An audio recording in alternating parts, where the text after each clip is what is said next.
이세종은 1880년 전남 화순군 등광리에서 삼형제 중 막내 아들로 태어났습니다. 어렸을 때 이름은 영찬이었습니다. 어려서부터 착실하고 정직해서 무슨 일에든지 부지런하고 충직했기 때문에 사람들의 칭찬이 자자했습니다. 그런데 애석하게도 일찍 부모를 여의었기 때문에 글을 배우지 못하였습니다. 형님 댁에 같이 살던 그는 28세 때 등광리에서 20열이 되는 청풍면 차동으로 갔습니다. 그곳에서 10여 년 동안 머슴을 살았습니다. 남의 집 머슴을 살면서 혼자 노력하여 한글을 배웠고 부모 되신 형과 형수에게 효도하였습니다. 집신을 삼아도 제일 좋은 것은 형과 형수에게 주었습니다. 그리고 가장 나쁜 것을 자신이 신었습니다. 성격은 솔직하고 급했습니다. 한번 자기 비위에 맞지 않으면 천만금이 생긴다 해도 하지 않았고 한번 결심하면 무엇이든 최선을 다해서 해내고야 말았습니다.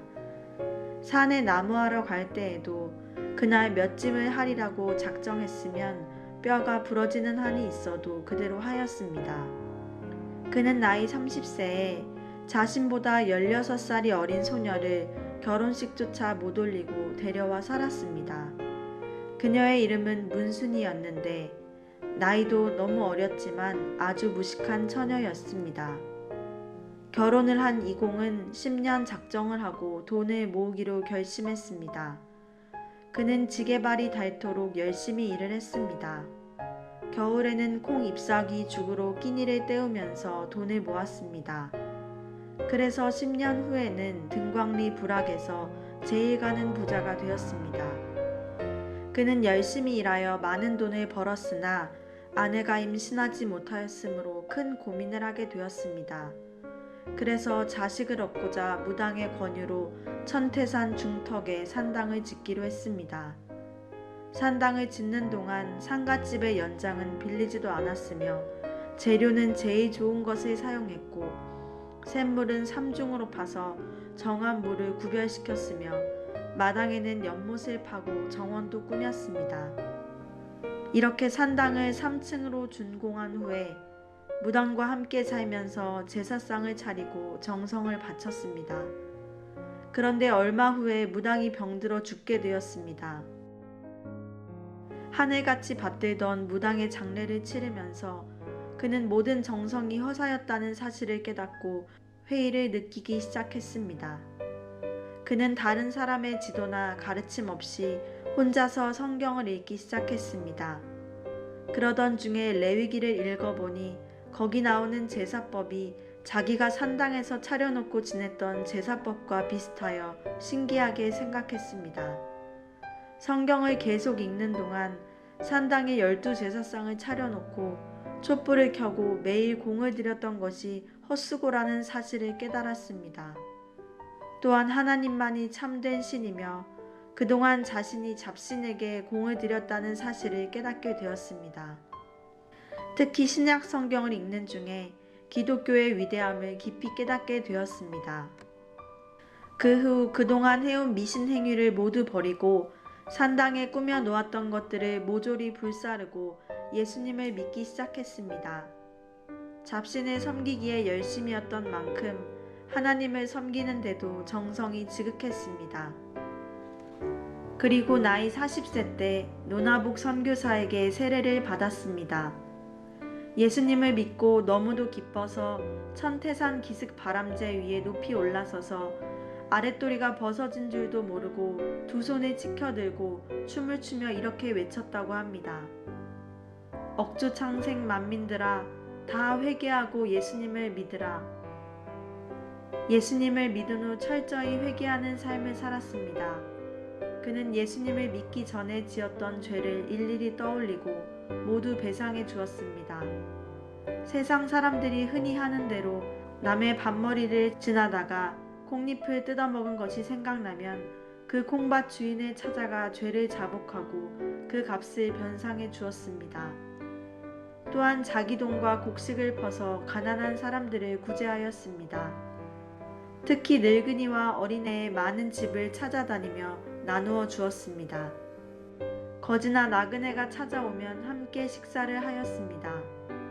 이공은 예수님을 믿고 열심히 성경을 읽으며 연구하였습니다. 밤에 혼자 앉아 성경을 읽을 때면 "오, 그러십니까? 라고 하면서 혼자서 자문자답도 하였습니다. 그는 성경을 한 구절 읽고 그대로 실천하려고 최선을 다했습니다. 예수님을 믿으려면 철저히 믿어야 한다. 죽도 아니고 밥도 아니게 믿어서는 안 된다. 그리고 성경에 가르친 대로 실행해야 한다. 라고 하였습니다. 그는 땅끝까지 이르러 나의 증인이 되라고 하신 말씀을 보고 전도하기 시작했는데 자신이 살던 등광리뿐만 아니라 이웃 마을까지 찾아다니며 하루도 쉬지 않고 전도했습니다.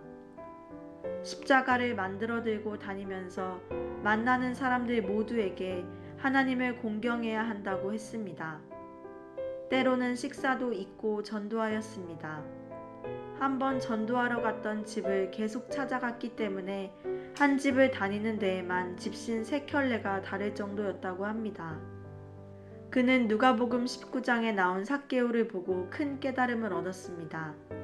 주여 보시옵소서, 내 소유의 절반을 가난한 자들에게 주겠사오며 만일 네 것을 토색한 일이 있으면 4배나 갚겠나이다. 그는 이 말씀을 그대로 실천하여 자기에게 빚진 모든 사람들의 빚을 다 탕감해 주었습니다. 여기 있소, 당신의 문서 도로 받으시오. 모조리 탕감해 드리는 것이니 안심하시오. 그는 빚진 사람을 불러다 그들이 보는 앞에서 빚문서를 불질러 버렸습니다. 물건이든 돈이든 모두 탕감해 주었습니다. 이렇게 해서 이공이 예수님을 믿은 후에 마을 안에는 그에게 빚진 사람은 단 한 사람도 없게 되었습니다. 이러한 덕행을 보고 면에서 그의 송덕비를 경찰지서가 있는 통정리 마을 길에다 세워주었습니다. 그러자 이를 알게 된 그는 사색이 되어 면사무를 찾아가 통사정을 하면서 사람의 유언이나 송덕비는 그가 죽은 다음에라야 하는 것이지 산 사람에게 무슨 송덕비를 세웁니까? 하면서 자기가 한 일은 그런 비를 세울 일이 못되고 자기의 이름은 세상에 나타낼 만한 것도 못되니 제발 그 비석을 없애달라고 하였습니다. 여러 번 눈물로 사정하는 그의 진심을 알고는 할 수 없이 면에서 그 비석을 땅에 파묻어 버렸습니다. 그는 외출할 때는 반드시 몸에 구제할 돈 얼마와 자기가 사사로이 쓸 돈 얼마를 따로 가지고 다녔습니다. 구제를 받아야 할 사람을 만나면 누구라도 주저하지 않고 주었습니다. 물질을 사용하는 방법에 대하여 다음과 같이 가르쳤습니다. 첫째는 복음 전도비, 둘째는 세금, 셋째는 남에게 갚을 것, 넷째는 구제비, 다섯째로 접대비로 책정하였습니다. 그리고 나서 남은 돈이 있으면 그것으로 생활하고 없으면 굶어 죽는 경우가 있어도 그렇게 쓰라고 했습니다. 남을 구제하는 정신에 대해서는 다음과 같이 가르쳤습니다. 구제는 자기가 쓸 몫에서 떼어내어야 구제해야 참 구제이다. 자기가 먹을 것 안 먹고 해야지 먹고 입고 쓸 것을 다 쓰고 남은 것을 구제하는 것은 가치 없는 일이다. 헐벗은 사람에게 옷 한 벌 준다 해도 자기가 입은 옷이 다 헤어져 누더기가 되기까지 입으면서 주어야 참 구제가 된다. 어느 날 거지처럼 다 떨어진 옷을 입고 길을 가고 있었습니다. 가는 길에 마침 마을에서 가장 심술궂고 못된 사람을 만나게 되었습니다. 어디가? 이리 와봐. 그 사람은 다짜고짜 그를 끌고 가더니 길가에 있는 나무에다 새끼줄로 꽁꽁 묶어 놓았습니다. 꼼짝 말고 이렇게 있어. 이런 말 한마디 하고는 자기 갈 길로 가버렸습니다.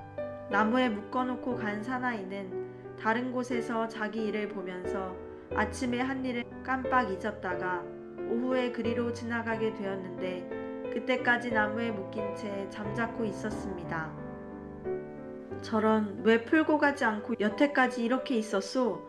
사나이가 미안해 묻는 말에 매는 것도 법이니 푸는 법이 또한 있어야 가지요. 라고 말하면서 아무런 원망도 하지 않았습니다.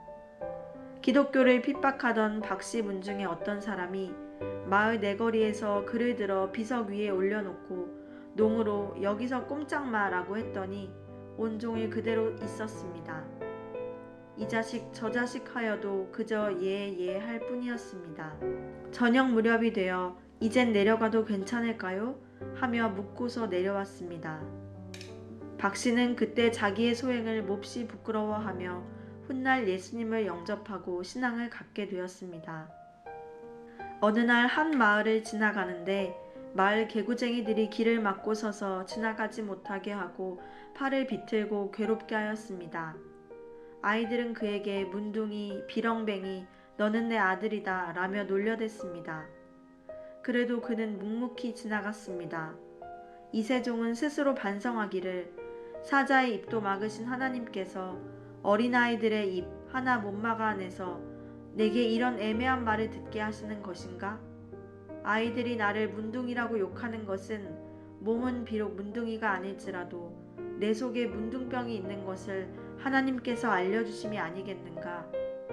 아이들의 입을 통해서 비렁뱅이라고 하는 것은 비록 내가 세상 사람에게는 비렁뱅이가 아니라 할지라도 하나님 앞에서야 빌어먹으니 옳은 말이다 하면서 자신을 철저히 낮추었습니다. 자기 마음에 행여 교만이 일어날까봐 길을 다닐 때에는 거의 고개를 숙이고 다녔습니다. 항상 겸손을 실천했고 자기를 높이는 것을 몹시 싫어했습니다. 옷이나 태도, 심지어는 꿈에서까지도 교만하지 않으려고 애를 썼습니다. 옷도 남보다 좋은 것을 입으면 그 옷이 마음의 교만을 일으켜 어느새 남을 낮게 보고 멸시하게 되는 것이라고 했습니다. 음식을 먹을 때에도 상을 차려 먹지 않고 맨땅에 그냥 놓고 먹었습니다. 혹시 누가 밥상을 차려와도 마음이 높아진다고 싫어하고 자기는 죄인이라면서 맨땅에 그냥 놓고 먹었습니다. 어디를 가려면 먼저 스스로 자기 마음을 살펴보아 어떤 동기에서 가고 싶어 하는가 반성해보고 자기 생각에서 나온 것이 아니고 성령님의 뜻이라고 느껴져야만 비로소 일어섰습니다. 같은 마을의 어느 집에 찾아갈 때에도 그랬고 어디서 유숙하게 되는 경우에도 꼭 성령님의 뜻을 물었습니다. 어느 집에 들어가기 전에는 우선 대문에서 발을 멈추고 자기 마음을 일단 반성해 보았으며 마음에 지금 찾아가는 사람에 대한 사랑이 없으면 들어가지 않고 그 길로 발길을 돌려 되돌아갔습니다. 사랑이 없이 누구를 찾아간다면 상대편에게도 자기에게도 아무런 유익이 없다고 생각했기 때문이었습니다. 그는 성령님에 대해서 이렇게 말하였습니다. 처음에는 성령님의 감동이 오는 것인데 이는 누구나 쉽게 받는다. 성령님의 감동은 항상 머무는 것이 아니라 그냥 지나가기 쉽다. 그 다음에는 성령을 받는 것인데 이는 회개하여야 한다. 사람이 햇빛을 받으려면 방에서 뛰쳐나오는 것과 같이 자기에게 달렸다. 회개하고 안 하고에 따라 성령님은 들어갔다 나왔다 하신다. 그 다음에는 성령 충만을 받는 일인데 이것은 성령님을 완전하게 받는 것이다. 완전하게 받으면 그때는 다시 떠나지 않는다. 이것은 그릇에 물이 가득 담기면 넘쳐 흐르는 것 같은 것이다. 사람의 마음은 방과 같다. 마음이 거룩한 성전이 되면 성령님이 들어와 계신다. 그러므로 자기를 항상 깨끗이 준비해야 한다. 사실 성령님이 내 안에 계시면 어두운 행실을 하려고 해도 못하는 법이다. 성령님이 더러움에서 나를 지켜주시는 것이다. 우리가 정과 욕심을 순간순간 십자가에 못 박아야 성령님을 받기 때문에 성령님을 받기 위하여 자기도 애를 써야 한다. 그러면서 신자가 건전한 믿음 생활을 하려면 신비, 경험, 지혜, 지식의 4가지를 겸비해야 된다고 하였습니다. 그는 사람을 차별 대우하지 않았습니다. 거지가 구걸하건 반가운 귀빈이 오건 집 식구들이 먹는 것과 똑같이 대접하였습니다. 어떤 때 부인이 화를 내면서 거지를 박대하는 눈치면 아내를 타이르면서 거지도 우리에게 찾아오는 손님이니 똑같이 대해야 한다고 가르쳐 주었습니다. 주는 자가 복이 있다고 하신 성경 말씀 그대로 실천하려고 했습니다. 거지가 구걸하러 와서는 평소에 먹는 대로 주니까 너무 형편없는 음식이라며 안 먹고 가는 이도 있었습니다. 때로 거지에게 당신은 혹시 마을 잔치집에 가서 한 끼라도 잘 먹을 때가 있었을 것입니다만 이놈은 우리 주님의 은혜를 알고 난 후부터는 지금까지 좋은 음식이라고 입에 넣어본 일이 없습니다. 라고 했습니다. 어느 날 병중에 있을 때 미국인 노나복 선교사가 지나가다가 소식을 듣고 귤 몇 개를 드리고 간 일이 있었습니다. 회복된 후 몇 개의 계란을 가지고 선교사를 찾아가서 문병 왔을 때에 잘 대접하지 못한 일을 사과했습니다. 그는 하나님의 종을 존대할 줄 알았고 목사를 험담하는 사람이 있으면 책망했습니다. 한 번은 사람들이 어느 목사를 험담하는 소리를 듣다가 무슨 소리를 그렇게 하시오? 그래도 목사님이라면 교인들을 앞에 놓고 가르치는 분이신데 그럴 수 있겠소? 그만두시오 라고 했습니다. 그래도 듣지 않고 계속 험담하자 여보시오 그만두라면 그만두지 왜 그러시오. 그런 말은 남의 험담이란 말이오. 남의 허물은 덮어주어야지 사랑은 허다한 죄를 덮는다고 하지 않았소 하고 말렸습니다. 남들의 칭찬이나 악평에도 관심을 두지 않았습니다. 비평에 따라 태도를 달리한 적도 없었고 언제나 여전히 한 길을 갔습니다. 자기의 명예나 호평 따위는 꿈에도 기대하지 않았습니다. 다만 자기의 생활 태도를 성경에 비춰보아 맞느냐 안 맞느냐를 반성할 뿐이었습니다. 남이 자기를 칭찬하는 일이나 존대하는 일은 절대로 싫어하고 그런 것은 마귀 대접이라 여겼습니다. 칭찬이라는 것은 약자가 받으면 교만이 생기는 법이요. 덕이 장성한 사람이 받을 때는 도리어 괴로울 뿐이라고 하면서 그러기에 칭찬은 무익한 것이라고 말했습니다. 명예 따위는 털끝만큼도 구하지 않았습니다. 오직 진리만을 추구하고 진리대로 살려고만 애를 썼습니다. 눈 한 번 뜨는 것, 발 하나 옮겨놓는 것까지도 진리가 아니면 하지 않았습니다. 늘 지혜롭게 솔직하게 양심대로 살라고 가르쳤습니다. 그는 솔직했고 남도 솔직한 것을 좋아했습니다. 솔직하지 않을 땐 책망했습니다. 무엇이나 사실대로 해야지 사람이 일부러 꾸며 만든 것은 오래가지 못하는 법이라고 절대로 금했습니다. 그는 오로지 온유하고 겸손하신 예수 그리스도만을 바라보았습니다. 그는 세상적인 학문은 많이 접하지 못했으나 그토록 유명하고 많은 이들에게 영적인 감동을 줄 수 있었던 것은 어느 누구보다도 성경을 많이 읽었으며 그 말씀대로 실천하며 살아가는 데 있었습니다. 파라 파라 깊이 파라 얕게 파면 너 죽는다. 뿌리도 깊이 팔수록 좁다. 좁은 길이다. 깊이 파고 깊이 깨닫고 깊이 믿어라. 어설프게 파면 의심밖에 나는 것이 없다. 제자들을 앞에 놓고 성경을 연구할 때마다 이렇게 권면했습니다. 참 기독교 진리의 세계는 좁은 길이다. 그는 농부가 밭에서 무뿌리를 파는 비유를 들면서 신자는 성경을 깊이 파고 들어야 한다고 강조했습니다.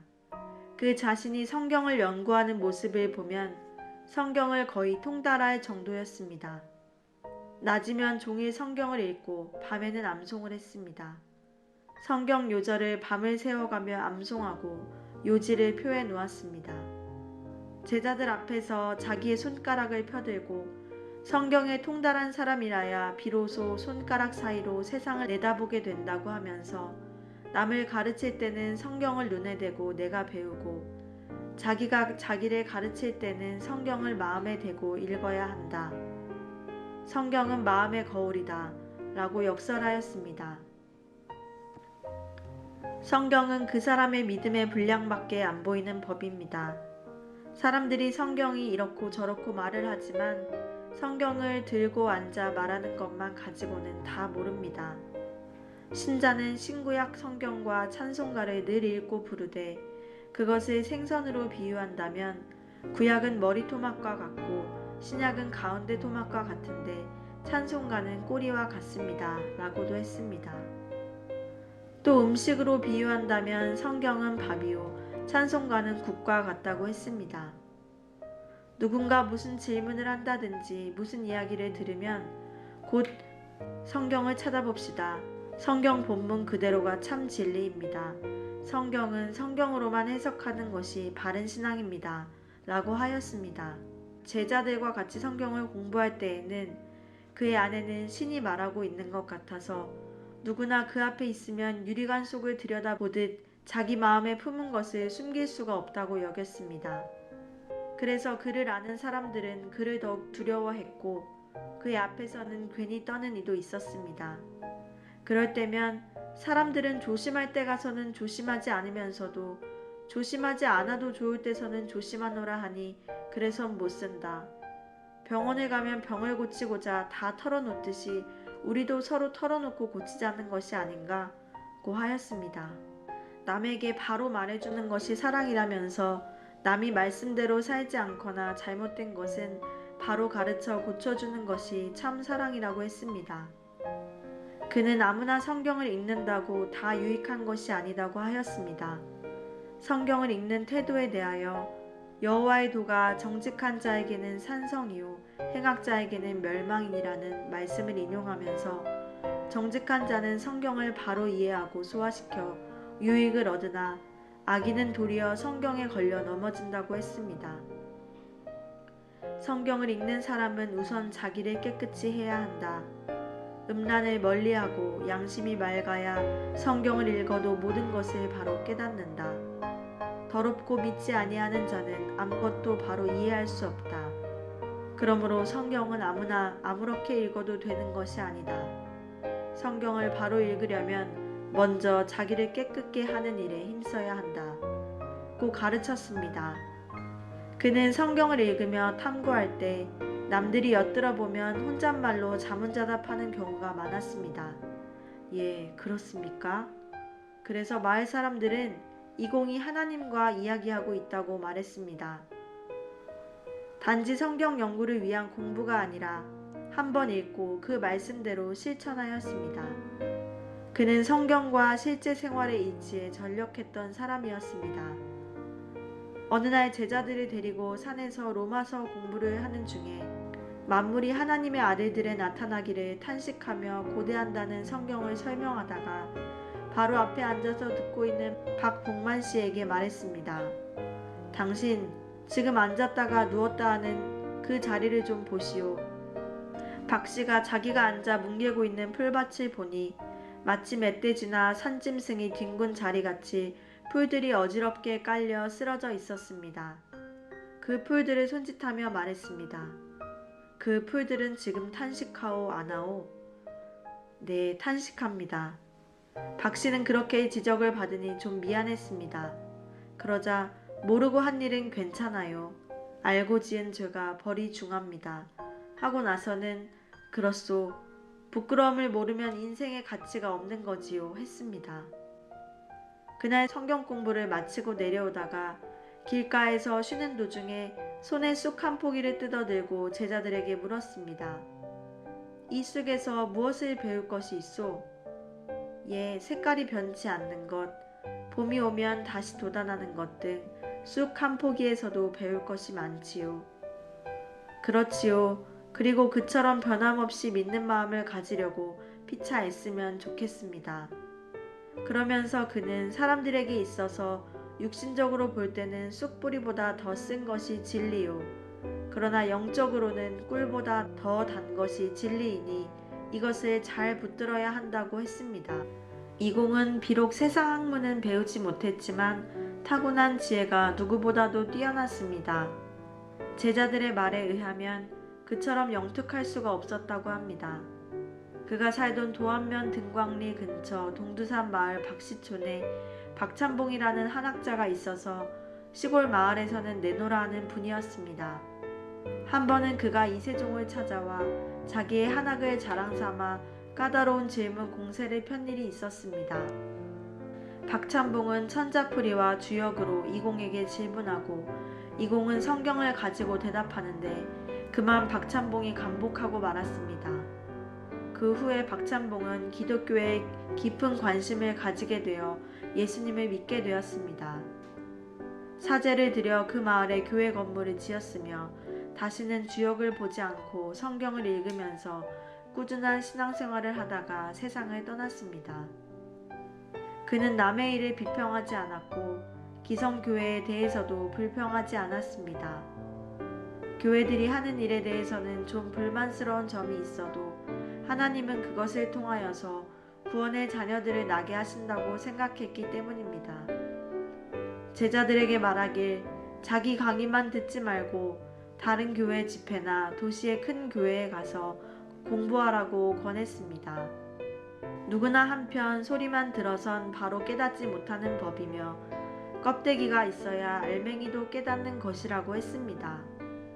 언제나 제자들에게 경고한 것은 이세종파를 절대로 만들지 말라는 것이었습니다.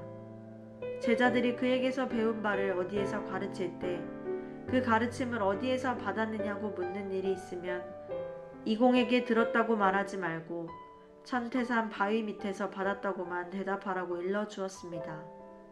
그는 내 것이라는 소유를 철저히 버린 하나님의 사람이었습니다. 제자들과 함께 모여 예배드리는 시간은 일정하지 않았습니다. 예배를 드릴 때 연보를 가지고 온 이들에게는 일일이 물어보았습니다. 이 연보를 식구들이 알게 가져왔소? 모르게 가져왔소? 만일 집안 식구들이 모르게 가져온 연보라면 하나님은 그런 연보를 절대로 안 받는다고 도로 가져가라고 명했습니다. 아니, 한 번 가져온 연보를 어떻게 도로 가져가요? 하는 이가 있으면 이리 주시오, 내가 갖다 드리지 했습니다. 성탄절 연보도 그러했습니다.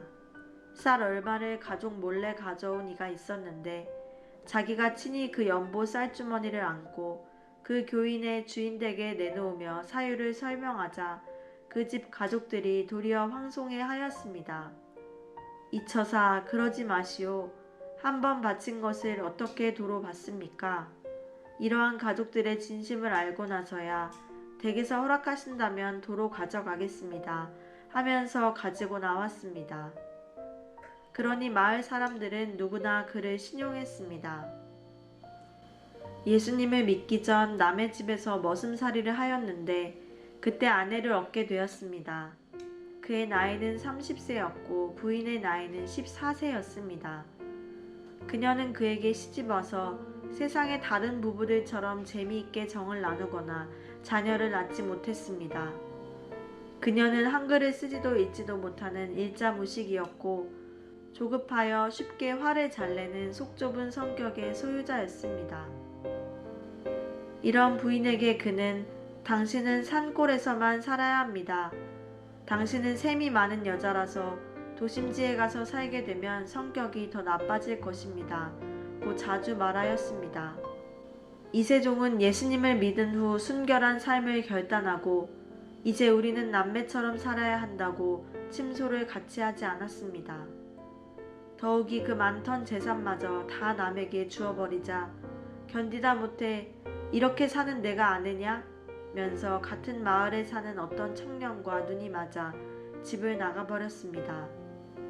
부인이 딴 남자와 눈이 맞아 나가버린 것을 알고 그 집을 찾아가서 아내에게 돌아오라고 권하였습니다. 부인과 함께 살고 있는 그 남자에게도 이렇게 된 것은 당신의 잘못이 아니라 모두 내 죄 때문이요. 내가 잘못해서 이렇게 되었으니 제발 저 여자를 돌려보내주시오 하면서 무릎을 꿇고 부탁하였습니다. 그 남자는 그녀와 그럭저럭 몇 해 동안은 함께 살았으나 마을 사람들의 평판도 나쁘고 그녀의 성격과 행실도 좋지 않아 돌려보내고 자기는 부끄러워 이사를 가버렸습니다. 부끄러운 줄도 모르고 다시 돌아온 아내를 그는 스스럼 없이 받아들였고 옛날과 다름없는 태도로 대해주었습니다. 그러나 얼마 지나지 않아 또 다시 집을 나가버렸습니다. 다시는 되돌아오지 않을 듯이 살림도 모조리 가지고 가버렸습니다. 이번에는 능주 고을에 산다는 어떤 호랍이었는데 여러 명의 아이들을 데리고 함께 살고 있었습니다. 그는 아내를 찾아 또다시 능주 고을로 갔습니다. 청녀와 같은 아내 고멜을 변함없이 사랑으로 품고 찾아갔던 사랑의 선지자 호세아처럼 매몰차게 문전박대를 하는 아내에게 하나님 앞에서 죄 짓는 일은 두려운 일이니 마음을 돌이키시오 라고 타일렀습니다. 이렇게 몇 번을 찾아가서 아내를 타일렀지만 남편에게 어찌나 싸늘하게 대하는지 버럭버럭 소리를 질렀습니다. 흥, 무엇 때문에 치근치근대며 자꾸 와? 나 망신시키러 왔어? 하며 구정물을 퍼서 끼얹고 온갖 욕설을 퍼부었습니다. 하지만 비 맞은 생쥐꼴을 하고서도 하나님을 잊어버리지 마시오. 꼭 하나님을 잊어버리지 마시오. 살다 못 살겠으면 꼭 돌아오시오. 하며 간곡하게 권면했습니다. 그녀는 그 남자와 몇 해를 살았으나 결국 헤어지고 다시 돌아왔습니다. 이런 수치스러운 여자를 누가 받아줄 수 있을까요? 다시 돌아왔다는 소문이 나돌자 친척과 마을 사람들이 품행이 나쁜 이런 여자를 우리 동네에서 살게 해서는 절대로 안 된다고 야단법석이었습니다. 그러나 그는 바리새인과 서기관과 많은 사람들이 가늠한 여인을 정죄했지만 그 여인을 용서해 주었던 예수님을 떠올리면서 제가 부족해서 그렇게 되었으니 용서하여 주시오 라면서 친척들과 마을 사람들을 설득하였습니다. 완강한 반대에도 불구하고 다시 부인을 받아들이자 그의 위신은 땅에 떨어졌고 세상에 둘도 없는 바보로 낙인 찍히게 되었습니다. 그러자 정작 그 자신은 아무렇지 않게 여겼습니다. 그는 참으로 한국의 호세아였습니다. 부인을 앉혀놓고 무식한 그녀에게 한글을 가르쳐 주었습니다. 글을 배우시오. 글을 배워 성경으로 벗을 삼으시오. 성경 못 보면 외로워 못 삽니다. 이때부터 그녀는 한글을 배워 세상을 떠날 때까지 성경을 벗으로 삼고 살았고 마음을 고치고 변하기 시작했습니다. 말년에 그녀는 남편이 세상을 떠나 깊은 산 속에서 살 때에도 끝까지 따라다녔고 남편처럼 청빈하게 살았습니다. 딴 생각을 버리시오. 당신은 욕심이 많으니 도회지에서는 살 수 없고 이 산 속에서만 살아야 합니다. 라고 했던 남편의 권고에 따라 그가 세상을 떠난 뒤에도 남편의 무덤을 3년 동안이나 지키면서 혼자 살았습니다. 3년간이나 그 쓸쓸한 산 중에 홀로 살면서 해마다 보릿고개가 되면 아랫마을로 내려와 보리이삭을 주어 양식을 삼고 벼가 나면 벼이삭을 주어 연명했습니다. 그리고 산나물로 살았습니다. 언덕으로 벗 삼고 천기로 집 삼고 만물로 밥 삼으시오 라는 남편의 유언에 따르며 자연 속에서 가난과 배고픔을 참아가며 묵묵히 살아갔습니다. 그녀의 말년은 아무도 돌보는 이 없어 고독했으나 꾸준히 지난 날을 참여하면서 남편의 가르침대로 살았습니다. 내가 예수님을 안 믿었다면 어떻게 되었겠습니까? 나는 이 세상에 와서 예수님을 그토록 잘 믿는 남편을 만난 행복자입니다. 누구 하나 만나주는 사람도 없고 도와주는 사람도 없는 고독과 고난 속에서 늘 감사하면서 살아갔습니다. 겨울에도 내복 한 벌 없이 무명옷 한 벌로 지냈지만 그녀는 스스로 자족하며 만족해 하였습니다. 또한 남의 폐를 끼치지 않고 혼자서 손수 농사를 지으며 살았습니다. 믿는 사람들이 혹 나무를 한 짐씩 가져다 주면 이런 죄인이 황송해서 어떻게 그런 나무를 뗄 수 있겠습니까? 하면서 기어이 되돌려 보냈습니다. 밤에 잠잘 때는 나 같은 죄인이 어찌 하늘을 마주보고 눕겠습니까? 하면서 옆으로 누워 새우잠을 잤습니다. 병들어 임종이 가까울 때까지 생활 일체를 자기 힘으로 했고 다른 신자들이 도우려면 절대로 사양했습니다. 그것은 자신의 과거를 속죄하는 거룩한 생활이었습니다. 임종이 가까워오자 병상에서 돌봐주는 분에게 성경을 읽어달라고 부탁했습니다. 특히 그녀가 사랑한 성경 구절은 잉태치 못하며 생산치 못한 너는 노래할지어다. 그렇지 못한 너는 외쳐 노래할지어다. 홀로 된 여인의 자식이 남편 있는 자의 자식보다 많음이니라 는 말씀과 보라 날이 이르면 사람이 말하길 수태 못하는 이와 해산치 못한 배와 먹이지 못한 젖이 복이 있다 하더라 는 말씀이었습니다. 스라의 자녀 하나 없었으나 말씀의 부유함 속에서 주님의 위대하심과 거룩하심을 찬양하며 살아갔습니다. 마지막 임종 시 그녀에게 보고 싶은 사람이 없느냐고 묻자 사랑하는 예수님을 따라가는 길인데 누가 보고 싶겠어요? 하면서 죄악 벗은 우리 영혼은 기뻐 뛰며 주를 보겠네 라는 찬송을 부르면서 조용히 눈을 감았습니다. 일자 무식하고 성격이 급하며 쉽게 화를 잘 내고 남편의 사상을 이해하지 못해 자신을 불행하다고 생각하여 2번씩이나 집을 나가 딴 살림을 차렸던 여인. 그러나 다시금 남편의 사랑으로 집에 돌아와 남편을 통하여 성경을 읽기 시작하면서 남편의 사상을 이해하고 남편처럼 청빈과 순결과 순종을 추구하면서 산속에서 예수님과 자연을 벗삼아 평생을 참여하는 삶을 살았던 그녀의 삶을 통해 오늘날 우리가 주님 앞에 서는 날을 어떻게 준비해야 할지 보게 됩니다. 정과 욕심을 십자가에 철저히 못 박으며 그리스도 안에서 성화된 삶을 사신 이세종 성자와 그 뒤를 따른 문순이 여사의 삶을 이어 또 다른 거룩한 순결의 싹이 이 땅에 피어나길 간절히 소망합니다.